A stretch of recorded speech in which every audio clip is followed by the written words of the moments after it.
Hello everyone, welcome back for another video tutorial.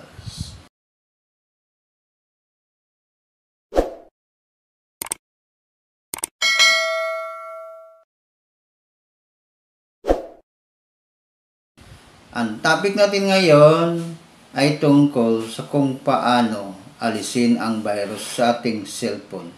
Nagsishare din ako ng mga tips, tricks, and tutorials.